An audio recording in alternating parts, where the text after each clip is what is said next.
Hi everyone, today I'm reviewing Fyodor Dostoyevsky's Crime and Punishment. So Dostoyevsky was a 19th century Russian writer, and today we review the often considered classic Crime and Punishment. It was published in 1866, and it's often lauded as one of the best novels of all time. Although often it's overshadowed by its companion, The Brothers Karamazov by Dostoyevsky. So, all of Dostoyevsky's books fit into a wider philosophical, introspective picture and societal commentary.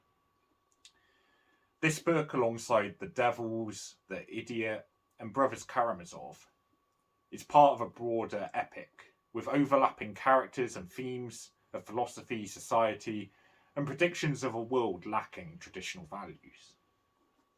Often characters slot into the other books and could be or are renamed, perhaps. Notes from Underground can also be considered a primer for Crime and Punishment, with the main character echoing Raskolnikov's resentment and disdain for society that we see in this book. And these kind of characters aim to enact change regardless of the hurt it does to others, as well as the loss of the sense of self that it generates. Check out the review on Notes from Underground that I've also done if you're interested in that entry point. It works as kind of like a primer, like I said, to this book, so it's well worth a look at. So Crime and Punishment is set in St. Petersburg, and the main character, Raskolnikov, is a former student. He's intelligent and proud, but surrounded by poverty, and his interactions with all the people around him often have that theme. Raskolnikov, though, is contemplating doing a crime. But it's no ordinary crime thriller. Raskolnikov eventually commits the crime, but has to deal with the moral after effects of such an action. And this basically represents the kind of slaying of old ideals to pave way for the new.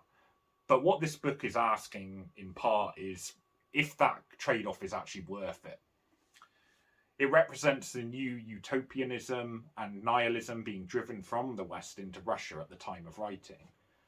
But it's at the expense of traditionalist religious values. Characters such as Pyotr Petrovich and Svidrigailov even start to talk in similar ways to each other as their true nature is revealed, patronising Raskolnikov, but also trying to subdue him within his own cleverness. The weather becomes more prominent in imagery towards the end of the book, and that reflects the dismal view and pessimism of Raskolnikov's situation, and a Russia that is heading towards changes which might not necessarily be good for its people.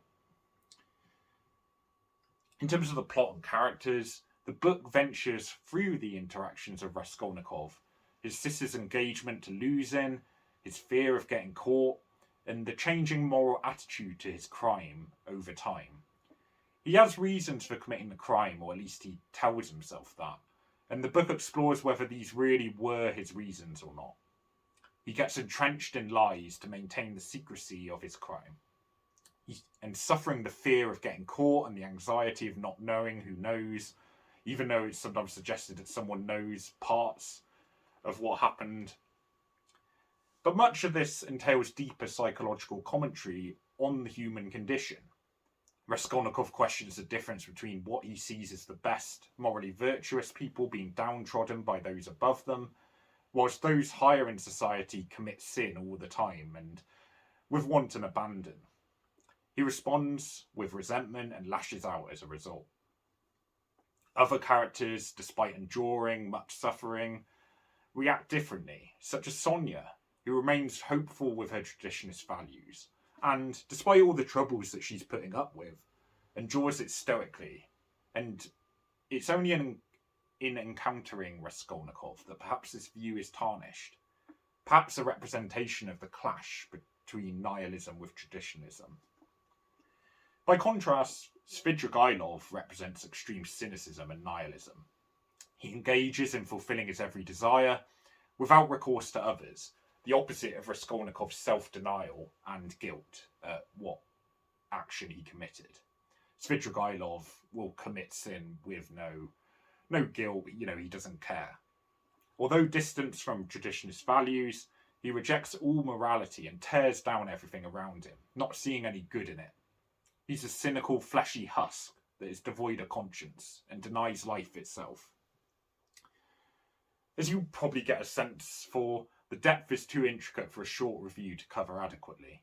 Characters are resentful or hopeful, purposeless or resilient, and their verbal jousting or cataclysmic clashes forever leave the others changed, evidenced particularly by the main character.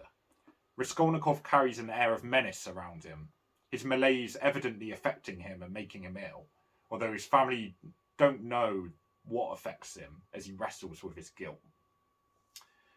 Through the story, then, Dostoyevsky simultaneously takes us through a social commentary, the question and moral dilemma of removing religion in a proto-Nietzsche vision, and essentially asking what fills that void if traditionalist religious values are removed.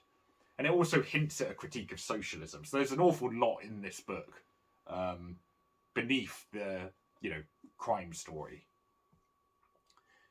In terms of readability, the book is quite readable, but some of the language and dialogue can feel slightly belabored just because of the 19th century writing. It's slightly archaic by today's standards, but the language isn't difficult. Many of the deeper themes and motifs might be missed. And I think just to kind of read reviews or to read a bit more about it might help you get a sense, obviously, what the characters represent. Like I've mentioned, Sonia is far more traditionist, Svidrigailov is a bit more nihilistic. It might be useful to sort of delve into it a bit more deeply after reading the book. So in terms of the final score, there's a reason this is often considered a classic. The imagery is timely, it ramps up towards the end to emphasise the feelings of pessimism and the changes that are happening. The characters have clearly defined perspectives, and yet many of them evolve and change or are influenced by each other towards the end of the book. All the while, the wider commentary on society, values, philosophy, themes of guilt, conscience, punishment, they are often subtle, but they're also penetrating. It's a fantastic book and one everybody should read. And it's one that's hard to find criticism with. It always feels like it's insightful, despite the sometimes old-fashioned style, like I've mentioned, and it really does affect you after reading it, that you can't stop thinking about the book and how deep it goes, really. And so this one gets a 10 out of 10, actually. The first 10 out of 10 on the channel. For the record, a 10 out of 10 score doesn't mean that it's completely flawless, but I would define that as a book providing a huge contribution to writing or its field, and maybe both, and it being worth everybody's time, in my opinion. And I think this book meets that criteria, so definitely a good one. Definitely read it if you haven't. It is a classic for a reason.